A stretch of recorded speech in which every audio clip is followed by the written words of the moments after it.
자, 오케이. 반갑습니다. 여러분과 생물을 함께하고 있는 김기현이에요. Let's get it. Bam.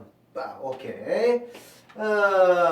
우리가 오늘은 뭐를 할지 막 고민하다가 생태계를 한번 정리를 해보려고 내가 책을 뒤져봤더니 뭐야 이거 본교재에 내가 생태계를 안 넣어놨네. 그래서 선생님이 생태계를 따로 프린트로 해드렸습니다. 게다가 선생님 프린트는 슬프게도 양면이 안 되는 관계로 겁나 프린트가 두꺼졌어. 아이 큰일 났어. 자 아무튼 자 그래서 생태계 파트 자 1페이지부터 시작을 해보도록 합시다. 자, 제목은 멋있게 선생님이 생태계라고 이렇게 적어놓고 시작할게요. 자, 다 준비됐습니까? 오케이, 시작합시다. 선생님, 이런 고민을 한번 해봤어. 우리가 매번 얘기하는 게 이런 거 아니냐? 자, 세포들이 모여서 뭐 조직이라는 게 되고, 그쵸? 결국 조직이 모여서 하나의 뭐 기관을 이루고, 그쵸? 이런 기관들이 여러 개가 결국 모여가지고 하나의 생명체가 돼, 생명체. 우리 그 생명체 하나를 뭐라 부르냐면 개체라고 부를 건데 이 개체는 결국 한 마리를 뜻하는 건데 생각을 해보면 뭐가 있냐면 여기 어떤 동네에 자 어떤 동네에 토끼가 있다 이렇게 토끼 자 어떤 동네에 토끼가 있다라고 칩시다. 그러면 이 동네에 물론 토끼 한 마리만 있을 수도 있겠지만 일반적인 생태계에서 우리가 토끼가 한 마리 있지는 않죠. 토끼라는 종이 한 수천 마리 있을 수도 있고 뭐 수백 마리 있을 수도 있고 아무튼 토끼는 겁나 많은 거야. 자, 내가 지금 적은 건 개체 하나가 아니야. 개체 여러 마리를 뜻하는 겁니다. 그래서 한 종의 개체 여러 마리, 이게 10마리일 수도 있고 100마리일 수도 있고 1000마리일 수도 있어요. 자, 이렇게 이런 걸 우리가 뭐라 부를 거냐면 개체군이라는 단어를 쓸 거야. 자, 다시 한번. 자, 내가 지금 한 지역에 어떤 뭐 산이라고 칠게 산. 자, 어떤 산에 토끼가 있습니다. 이 뜻은 토끼가 한 마리 있다 뜻은 아니죠. 토끼 여러 마리가 있는데 그 똑같은 종의 모임을 우리는 일단은 개체군이라고 할게요. 그러면 토끼가 먹는 풀도 있겠죠. 그래서 편의상 토끼 풀이 이렇게 있다 칠게요. 자, 토끼란다. 토끼 풀이 이렇게 있다라고 치자. 그러면 이 토끼 풀을 먹는 거 당연히 뭐 토끼가 먹겠지. 그럼 마찬가지로 토끼가 한 마리가 아니듯이 풀도 한 개는 아닐 거 아니야. 그래서 풀이라는 뭐가 있냐면 개체군이라는 걸 내가 지금 적어 둔 겁니다. 또 토끼를 누가 먹냐면 편의상 선생님이 여우가 먹는다라고 칩시다. 그래서 여우는 한 마리가 아니라 여우도 개체군 이렇게 표현을 한다는 거야. 그런데 우리가 일반적으로 배우는 이제 생태계는 뭐라고 배우냐면 생산자, 1차 소비자, 2차 소비자, 뭐 최종 소비자, 그 다음에 분해자, 여기는 뭐 표시되지 않았지만 뭐 분해자도 이렇게 있겠죠. 그래서 생산자, 소비자, 분해자까지 모두 다 포함해서 우리가 보통 생태계라고 부르는데 틀린 말은 아닙니다. 그런데 우리가 이제 생물 파트에서는 생태계를 그렇게 너무 이렇게 뭐랄까 좁게 하지 않고 뭐까지 조금 포함을 시켜줘야 되냐면 여기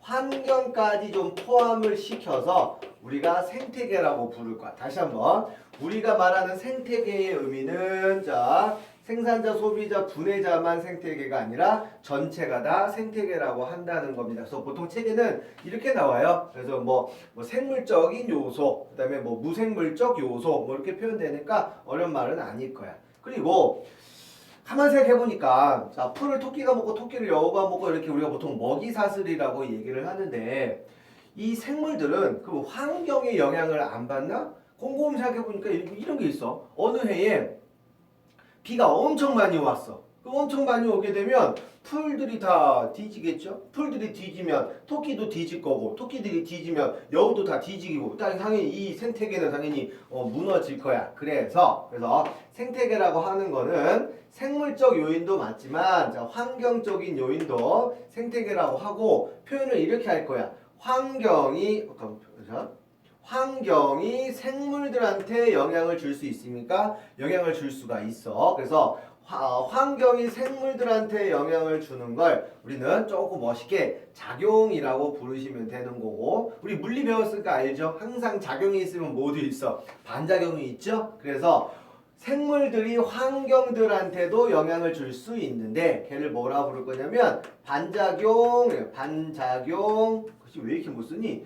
반작용, 왜 이거? 아무튼 자 반작용이라고 이렇게 얘기를 할 겁니다. 뭐 채팅 치지 마. 오케이. 그다음 그럼 이제 그러지. 선생님 환경이 생물들에 영향을 주는 게 뭐가 있는데요? 뭐 아까 했던 것처럼 뭐 햇빛, 온도 똑같구나. 기온, 뭐 강수량, 바람, 뭐 등등등이 다 환경에 의해서 생물들이 바뀔 수 있는 작용에 대한 이해가 되는 거고, 여기 있는 생물들이 환경을 바꿔줄 수 있는 게 뭐가 있나? 뭐 예를 들면 어느 해의 토끼들한테 뭐 희한한 뭐 바이러스가 유행 뭐 쳤어? 뭐야? 자, 어떤 이제 바이러스가 유행을 해서 이것들이 물만 먹어도 설사하는 병을 걸다 칠게. 그 토끼들이 한 발짝 움직일 때마다 설사를 막 쫙쫙 하는 거야. 그러면 설사에 의해 아니 내 설사가 되게 독하잖아. 그래서 이 설사에 의해서 그 지역이 뭐 황폐해졌어. 그러면 원래 풍요로웠던 환경이 황폐해졌으면 환경도 바뀔 수 있다는 겁니다. 다시 한번 환경이 생물들을 바꿔주는 걸 작용이라고 부르고 생물이 환경을 바꿔주는 거를 반작용이라고 한다. 그리고 지금 생물들끼리 서로 지금 영향을 주고받죠. 영향을 주고받고 있지. 그래서 뭐 먹고 먹히는 관계 이런 것도 우리가 다 앞으로 뭐라 부를 거냐면 상호작용이라고 부를 거야. 상호작용. 그래서 다시 한번 자 생태계를 얘기할 때 하나하나 따로 배우지 않고 동시에 배우게 되면 생물적 요인과 무생물적 요인이 있는데 무생물적 요인이 생물들을 영향을 주는 걸 작용, 생물적 요인이 무생물적 요인에 영향을 주는 거를 반작용, 생물적 요인끼리 영향을 주고받는 거를 상호작용을 한다. 여기는 단어만 좀 신경 쓰시면 되겠습니다. 그 다음 내가 여기를 왜 비워놨냐면 개체군이 지금 어떤 산이라는 동네에 개체군이 한 개체군만 있는 거 아니잖아. 한 종만 있는 건 아닙니다. 여러 종의 개체군들이 모여 있어. 여러 종의 개체군들이 모여 있는 얘를 묶어서 우리가 앞으로 뭐라고 부를 거냐면 군집이라고 부른다는 거 또 꼭 기억하시면 될 것 같아요. 오케이? 자, 이해되면 동그라미. 오케이. 자, 그래서 작용에 대한 내용을 할 거야. 그래서 첫 번째로 자, 작용에 대한 내용을 할 건데 작용이라고 좀 전에 얘기했듯이 환경이 생물들에게 영향을 주는 거랬죠. 뭐 빛, 뭐 온도, 습도, 바람, 뭐 강수량 등등등등등 뭐 수없이 많이 있는데 제일로 많이 그러니까 우리한테 가장 큰 영향을 주는 건 빛이죠. 빛. 그래서 대표적인 예를 우리가 빛에 의한 작용을 얘기를 할 건데 빛도 또 종류가 세 종류가 있어. 뭐냐면 빛이 얼마나 생물들한테 오랫동안 비추는지 혹은 똑같은 빛이라 할지라도 여러분 우리가 뭐 빨간 빛을 많이 받는 게 있고 뭐 초록빛을 싫어하는 게 있고 파란빛을 싫어하는 빛도 있어. 그래서 빛도 파장에 따라서 여러 가지 영향이 조금 달라집니다. 오케이? 그 다음에 빛도 이런 게 있어. 이게 어떤 식물들은 뭐 여름에 잘 피는 꽃이 있어. 반대로 어떤 식물들은 뭐 가을에 좀 잘 피는 꽃이 있어. 그러면 똑같은 빛의 양이라 할지라도 얼마 동안 오랜 시간 동안 즉 일조 시간에 따라서 그 생물들이 환경에 좀 뭐랄까 적응하고 이제 그런 걸 배운다는 얘기겠죠. 오케이. 선우야 집중하고 있니? 오케이. 그래서 빛에 의한 작용을 우리가 세 가지를 배울 건데 첫 번째로는 뭐가 있냐면 빛의 세기. 얼마나 세게 얘를 비출 거냐. 그 다음에 빛의 파장. 알겠죠? 뭐 색깔에 따른 내용이겠지. 그 다음에 일투시간. 요 세 가지가 가장 뭐랄까 헷갈리는 내용일 겁니다. 자, 선생님이 여기는 좀 깊게 천천히 좀 설명을 좀 해주려고 하는데 자 보세요 여러분. 예를 들어서 이걸 어떻게 할까? 이렇게 합시다. 자, 여기 세포가 이렇게 있다라고 한번 쳐볼게요. 세포. 일단 핵을 내가 생략합시다. 여기에 뭐가 있냐면 우리가 엽록체가 이렇게 있다라고 한번 해볼게. 엽록체는 뭐 하냐면 광합성 장소죠. 오케이. 그 다음에 여기에 내가 뭐 있거냐면 미토콘드리아노에서 미토콘드리아가 이렇게 있다라고 칩시다. 지금 따라오고 있나? 그럼 성우가 안 보이냐 갑자기? 성우야 보고 있느냐?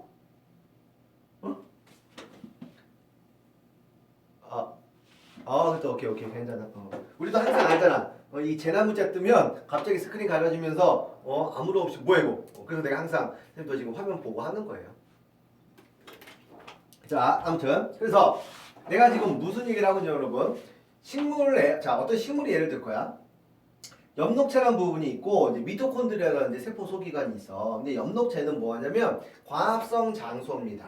그럼 얘는 광합성을 당연히 빛이 있을 때만 할 거야. 광합성은 기본적으로 빛을 이용하는 거니까. 그래서 빛이 있을 때 광합성을 한다. 오케이, 이해되고요. 그 다음에 이 미토콘드리아는 빛이 있든 없든 항상 호흡을 해. 다시 한번.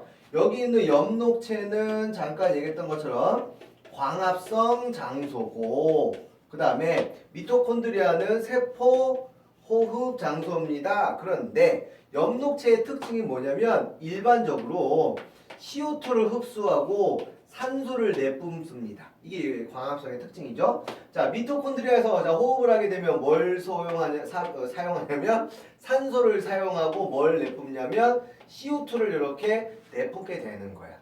그러면 이거 잘 보세요. 사람 입장에서는 얘네가 CO2가 얼마나 생성되고 산소가 얼마나 내뿜고 이런 거를 동시에 보는 게 쉽지가 않아. 왜?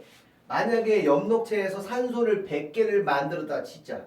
그러면 호흡할 때 산소가 50개가 쓰인다 치자. 그러면 엽록체에서 만들어낸 100개의 산소가 일단 밖으로 나간 다음에 50개가 따로 흡수되느냐? 그렇진 않아요. 뭐냐면 엽록체에서 만들어진 100개의 산소는 요 미토콘드리아한테 직접 한 50개 주고 나머지 50개가 나간단 말이야. 그러면 사람 입장에서는 무슨 특징이 있냐면 얘가 광합성을 했는데 분명히 계산상으로는 산소가 100개가 나와야 되는데 50개밖에 안 나오는 걸로 보일 수도 있다는 거야. 내 말 이해되면 동그라미.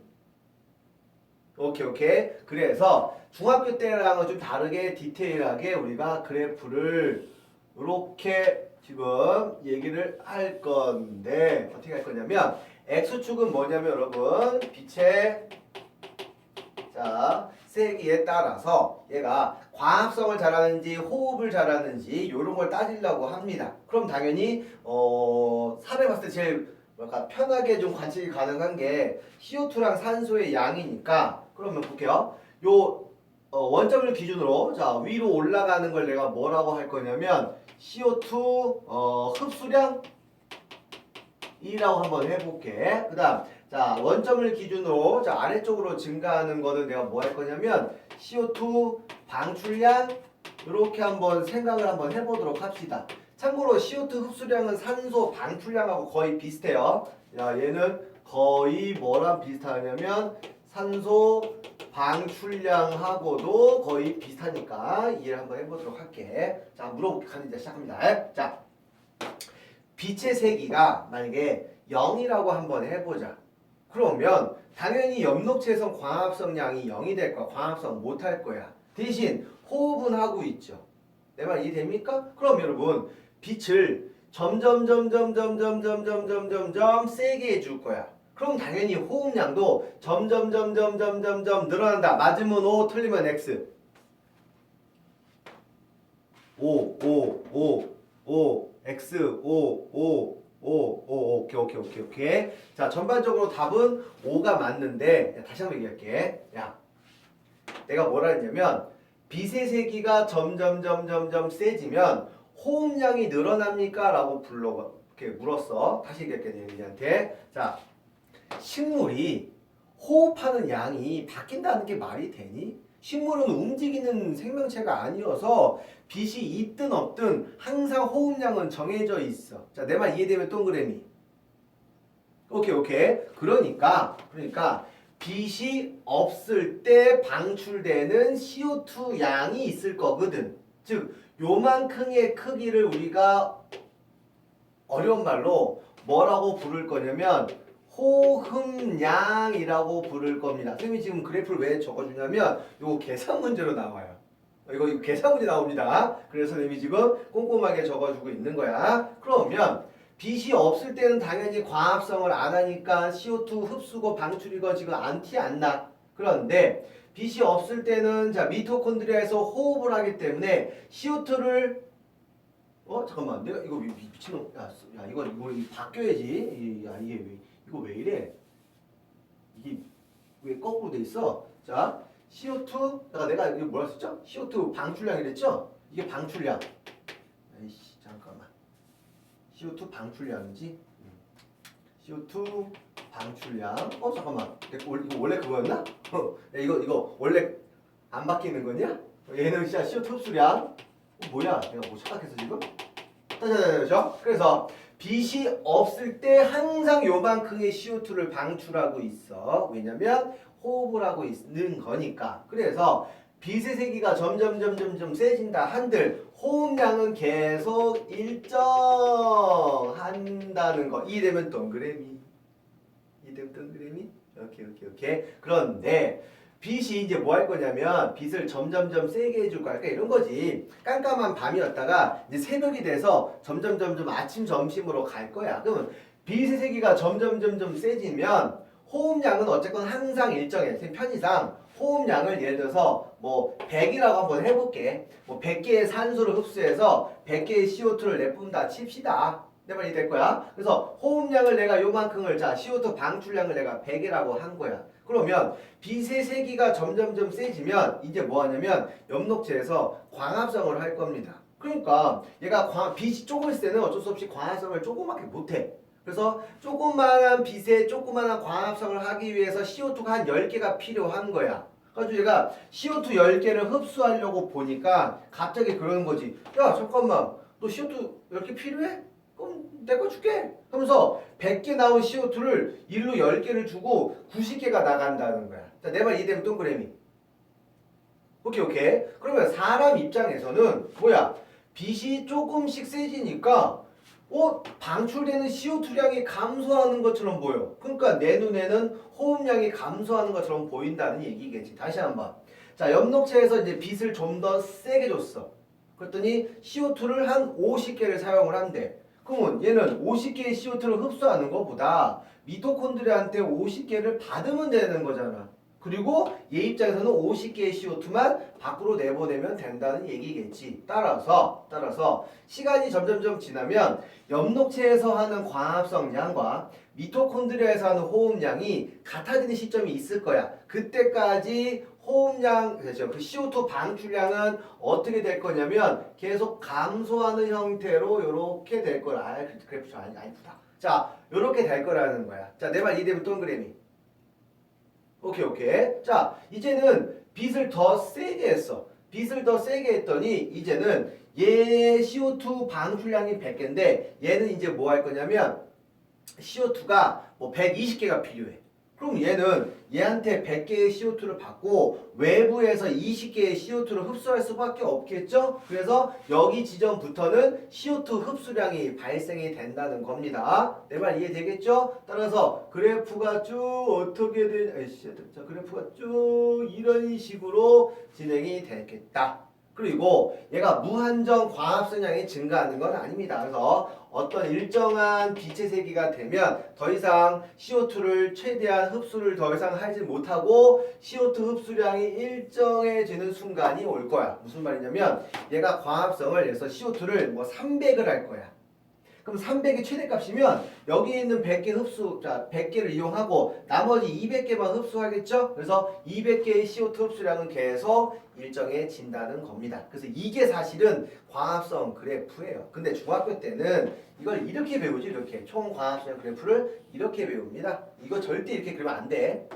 알겠지? 이거는 중학교 찌질이들의 방식이고 우리는 중학교 찌질이는 아니잖아. 이제 조금 똑같은 찌질이라 할지라도 좀 많이 하는 찌질이니까 이렇게 바꿔서 그래프를 해석하시는 게 맞다. 그러면 이렇게 그래프를 보고 우리가 뭐를 먼저 해석이 가능하느냐? 첫 번째 뭐가 보이냐면 총광합성량하고 호흡량이 보일 거야. 자, 총광합성량은 요만큼이 아니에요. 실제 얘네가 총광합성한 거는 전체가 총광합성이 된다는 거지. 그래서 전체의 양을 우리가 뭐라고 부를 거냐면 총광합성량, 총광합성량 이렇게 부를 거야. 그 중에서 요만큼의 크기는 결국 아까 적은 대로 호흡량이 되는 거. 근데 사람이 봤을 때는 요만큼의 광합성을 하건 뭘 관계없어. 내 눈에는 요만큼밖에 눈에 띄지 않습니다. 자, 내 말 이해되면 동그라미? 오케이. 그래서 사람 눈에는 요만큼밖에 눈에 띄지 않습니다. 그래서 사람 눈에 보이는 요 광합성량을 뭐라고 부를 거냐면 순광합성량 이렇게 얘기를 한다는 거지. 이해될 것 같아. 그래서 뭐 이제 이게 나오는 거야. 뭐 총광합성량, 순광합성량에서 호흡량 계산하는 거, 혹은 호흡량하고 분담에 뭐 이거 뭐냐 총광합성 계산하고 막 이런 거 이제 문제에서 계산 문제로 나올 수 있으니까 기억해 두시고, 그 다음에 단어표도 볼게요. 이 중에 자 그럼 여기 지점은 지금 광합성량하고 호흡량이 같아지는 시점이 있죠. 그래서 우리가 뭐라고 부를 거냐면 보상점이라고 불러요. 보상점. 그러니까 광합성량과 호흡량이 같아지는 시점은 맑은 날 기준으로 했을 때 하루에 2번 일어난다. 맞으면 O, 틀리면 X. 자, 다시 한번. 다시 한번. 여기 호흡량이 같아지는 시점. 자, 호흡량하고 광합성량이 같아지는 시점을 우리가 보상점이라고 부르는데, 맑은 날 기준 했을 때 보상점은 하루에 2번 생길 수 있다. 맞으면 O, 틀리면 X. 아, 그렇지. 맞으면 O. 그쵸. 맞죠. 왜냐면 자, 밤에서 아침, 점심으로 갈 때랑 낮에서 밤으로 갈 때 이렇게 2번 일어날 수 있다. 바꿔 말하면 보상점이 여러 번 보인다는 거는 그날 맑은 날이 아니란 얘기겠죠. 날씨가 흐리면 햇빛이 줄었다가 셌다가 왔다 갔다 하기 때문에 보상점이 여러 번 보일 수도 있다는 겁니다. 그 다음에 지금 X축의 의미를 보시면 빛의 세계예요. 그래서 여기 시점이 바로 뭐 하냐면 광합성의 최대 시점이야. 그래서 이때의 빛의 세계를 우리는 뭐라고 부를 거냐면 단어표 잘 보세요. 광포화 점이라고 한다는 점. 맞습니까? 오케이. 뭐 어려운 내용은 아니지만 이 정도는 우리가 이해할 수 있겠다. 그런데 이런 게 있잖아. 만약에 똑같은 지역의 생물이라 할지라도 뭐 숲에 가보면 큰 나무도 있고 조그만 나무도 있습니다. 특히 큰 나무들은 그늘을 많이 만들어. 그러면 늦게 태어난 애는 나무가 커. 그러니까 어쩔 수 없이 햇빛을 많이 못 받아. 그럼 햇빛을 많이 못 받는다고 난 자살할 거야 꽤 이러지 않거든. 어떻게 그 조금 있는 빛이라도 살려고 열심히 노력을 합니다. 그래서 그러니까 주로 큰 나무 근처에 있는 그런 보통 이제 식물들은 어쩔 수 없이 빛이 별로 없기 때문에 호흡량을 최대한 적게 하고 광합성량도 최대한 적게 해서 그래프가 이런 식으로 이렇게 구성이 될 수 있다는 거지. 자, 선생님이 하얀색으로 그린 거하고 주황색 그린 거 표시 나죠? 그래서 주황색으로 그린 걸 뭐 일반적으로 우리가 뭐 햇빛이 많은 데에서 뭐 양수라고 하면 흰색으로 한 걸 우리가 음수라고 이렇게 얘기를 하시면 되겠습니다. 즉 음수림이라 할지라도 햇빛이 필요치 않다는 건 아니야. 반드시 필요해. 어쨌건 조금이라도 필요합니다. 대신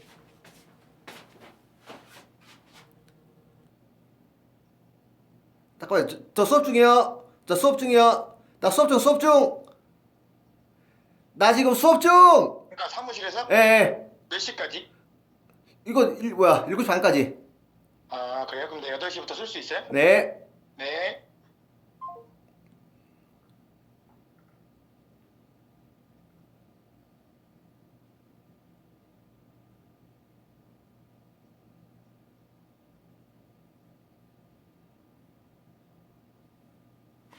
뭐야? 잠깐만. 잠깐만. 오케이, 나야. 오케이. 갑자기 뭐 전화가 왔는데 들리냐? 잘 안 들리냐?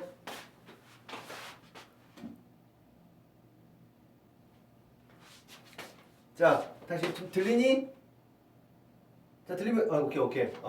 선생님이 이낭쌤한테 전화가 왔는데 그래서 내가 수업 중이니까 거절을 누른다는 걸 내가 통화를 받게 눌렀어. 그래가지고 끊으니까 안 끊고 계속 어디냐 물어봐가지고 오케이. 자, 그래서 한번 그래서 큰 나무들 근처에서는 어쩔 수 없이 그늘이 집니다. 그래서 아무리 숲이 뭐 울창한 데 가서 아주 뭐야 그늘에서 사는 식물이라 할지라도 햇빛이 필요치 않은 게 아니라 아주 적은 양이라도 필요한 거야. 그 적은 양으로도 어쨌건 얘는 호흡도 하고 광합성도 하고 지네가 살아가야 된다는 거지. 대신 이런 거 있잖아. 어느 해에 계속 뭐 장마가 왔어. 빛이 계속 만약에 예를 들어서 뭐 빛이 이쯤으로 다 칩시다. 그래 버리면 이때는 양수림은 다 굶어 죽을 걸. 왜냐면 양수림은 기본적으로 해야 되는 호흡량이 이만큼 있어. 그러니까 이만큼이 최소한 근근히 살아가야 되는데 요만큼밖에 안 되면 결국에는 말라 죽는다는 거. 대신 음수림은 넉넉하게 살 수가 있게. 그래서 장단점이 좀 있다는 거. 요 그래프 이해할 수 있을 것 같고 또 뭐가 있냐면 이런 것도 있어. 같은 나무라 할지라도 여러분 여기 끝쪽에 있는 나무랑 깊은 곳에 있는 나뭇잎하고 조금 상황이 달라요. 그래서 바깥쪽에 높은 곳에 있는 나뭇잎은 햇빛을 양껏 받을 수 있어. 똑같은 나무라 할지라도 양수림처럼 우리가 운용될 수 있습니다. 근데 여기 깊숙이 들어있는 나뭇잎은 그게 좀 불가능해. 그래서 양수라고 썼지만 어떤 책에서는 양엽이라고 불리는 책도 많고 그 다음 음수라고 썼지만 내가 음엽이라고 해도 큰 문제는 없다는 거지. 그래서 양엽하고 음엽을 다 똑같은 나무지만 양엽하고 음엽을 우리가 좀 비교를 해보시면 양엽이 광합성하는 세포들이 더 많기 때문에 좀 두꺼워요. 그러니까 근데 그림을 잘 못 그려서 이거 참 나뭇잎 그러니까 이렇게 자 나뭇잎을 보시게 되면 일반적으로 나뭇잎이 넓은 게 우리가 음수림이고 똑같은 나뭇잎이라 할지라도 이렇게 약간 이렇게 소나무처럼 나뭇잎이 이렇게 얇은 걸 대신 얘는 도톰해. 이해되죠? 그래서 이렇게 넓고 두께가 얇은 게 이게 보통 음수림, 음엽. 그다음에 넓이는 좁은데 두꺼운 거 이거 우리가 보통 양엽. 그래서 이런 걸 통해서 이런 것도 우리가 해석을 한번 해볼 수 있다는 겁니다. 결론이 뭐냐면 첫 번째 지금 뭐 했냐면 환경이 생물들한테 영향을 주는 걸 하고 있어.